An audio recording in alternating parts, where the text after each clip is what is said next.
touché de plein fouet.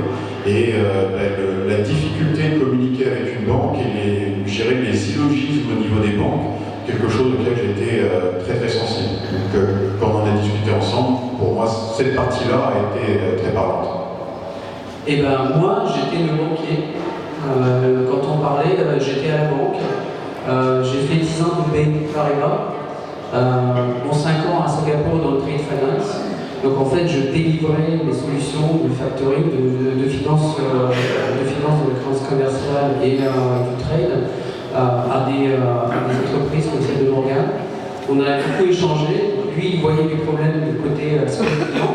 Moi, je voyais les problèmes quand je gérais en fait le trade finance du côté de la banque. Je voyais progressivement la banque en train de lâcher énormément d'entreprises de très bonne qualité, avec des problèmes de compliance, des problèmes de ratio de liquidité, tier 1, tier 2, Basel 3, etc. Et donc, c'est comme ça, en discutant avec moi-même, qu'on est venu à la conclusion que les banques ont à peu près arrêté de faire leur job sur les PME. Alors évidemment, les bons gens de famille, comme les gros corporates internationaux, ils sont heureux de les servir. Mais 95% des entreprises dans le monde, c'est des PME. Je dirais aussi, pour terminer, dans la façon dont j'ai créé mes business jusqu'à présent, je les ai fait croître, j'ai toujours reporté l'attention sur mes clients, leur niveau de crédit, et que ce soit par des jeux d'LC ou par des jeux d'assurance et autres, j'ai toujours été contre le fait que les banquiers mettent la pression sur les PME, dans la mesure où en face, quand il y a un euro, il y a un moyen d'avoir un levier sans mettre d'argent sur la table.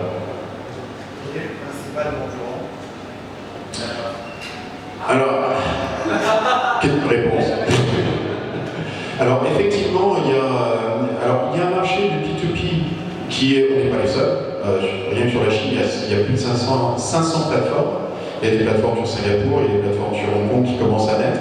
La majeure partie des plateformes marchent de façon domestique. Il y en a très peu qui sont internationales, encore moins qui sont en multidevise.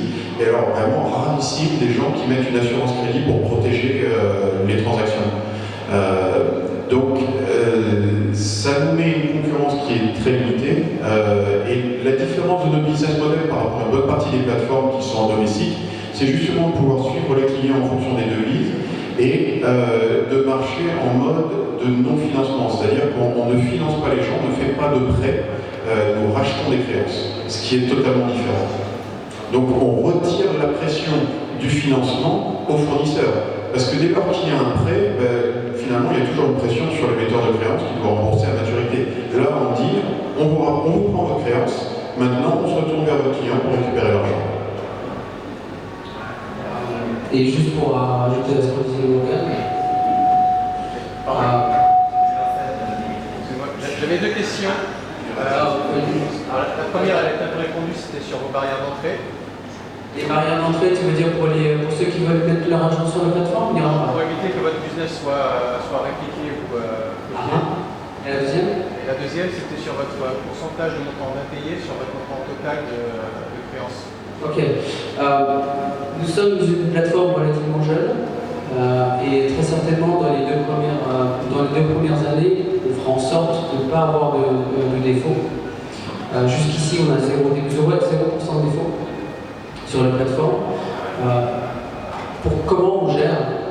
C'est un ensemble de critères d'analyse et de sélection des bailleurs, des fournisseurs. C'est un screening très précis de leur créance. La barrière à l'entrée, en fait, si tu veux, il n'y en a pas. C'est beaucoup de travail et de know-how. Je te demanderais quelle est la barrière à l'entrée pour une boîte de consulting. C'est le know-how, c'est le réseau, c'est les équipes. Nous avons en fait travaillé pendant 2 ans sur cette solution. On peut en discuter, il peut y avoir des contre-arguments, mais a priori, nous sommes les seuls aujourd'hui à être opérationnels sur une plateforme d'affacturage international qui fonctionne en mode peer-to-peer avec une assurance crédit. On a mis 2 ans à faire ça, donc certainement il y aura des gens qui vont s'inspirer. Mais nous, notre idée, c'est d'avoir toujours 3 coups d'avance. Et l'idée, c'est de frapper très fort, très vite. C'est pour ça que, comme Morgane disait, nous sommes dans une logique de réseau. Nous avons nos propres réseaux qui sont puissants, nous avons les réseaux de nos investisseurs qui sont puissants, avec de grosses boîtes qui vont fonctionner en mode supply chain, qui vont référer à énormément de suppliers. Et le fait qu'on soit aujourd'hui la seule plateforme qui intervient sur le marché international en mode multi-pays, nous ouvre énormément de possibilités. Le financement, le marché du financement de la créance commerciale, c'est 3 trilliards de dollars par an. Quand bien même on aura énormément de concurrence, il y a encore beaucoup de choses à prendre. Et nous sommes aujourd'hui vraiment les premiers, on voit personne en face. Donc au fur et à mesure qu'on avance, les autres sont on essaie d'avancer, mais ils sont un petit peu en retard. Et le fait aussi, si tu veux, c'est que nous avons lancé le projet déjà avec l'idée de faire nativement à l'international. Aujourd'hui, la majorité des plateformes, nous aimons bien, c'est du domestique. Domestique, c'est-à-dire qu'ils sont bloqués, limités par leur marché domestique. Pour répondre aussi à la question, le concurrent principal de loin aujourd'hui de toutes les plateformes d'invoice trading, c'est Marketing Voice, une plateforme de trading domestique au UK. Juste au UK. Et donc, le UK, c'est un marché développé. C'est 25 millions de pounds par mois de financement, juste sur un pays. Donc nous, en fait, nativement, de par notre nature, la nature de nos activités, nous avons un potentiel assez extraordinaire.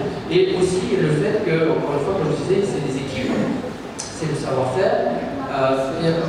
C'est pas facile de se lancer sur plusieurs marchés, de gérer plusieurs aspects légaux sur plusieurs continents, c'est pas facile d'obtenir une assurance crédit. Nous avons négocié pendant 8 mois avec l'assureur crédit qui ne voulait pas assurer parce que c'est quoi, c'est la invoice trading, on ne connaît pas. Quand bien même, nous avons des process beaucoup plus rigoureux que des boîtes de factoring qui sont leurs clients. Et donc au final, on a réussi à les persuader. Alors évidemment, il y aura peut-être d'autres gens qui vont arriver parce qu'ils vont surfer sur notre vague, mais nous, on sera déjà à l'avance. D'autres questions?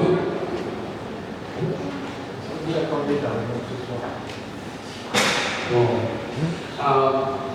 Alors, très rapidement, on voulait vous présenter les services du Poulaine, on voulait vous présenter la possibilité d'investir dans des créances commerciales et optimiser votre cash court terme, voire même un plus long terme. Et on voulait également pouvoir vous présenter l'offre pour les PME, si vous avez des PME qui ont besoin de financement. Monsieur là. Mais comme on l'a dit, on est dans notre deuxième round. Il reste encore un peu de place. Ceux qui sont intéressés pour prendre une participation dans la société, vous pouvez nous contacter par l'intermédiaire de Paul. Il n'y a aucun problème.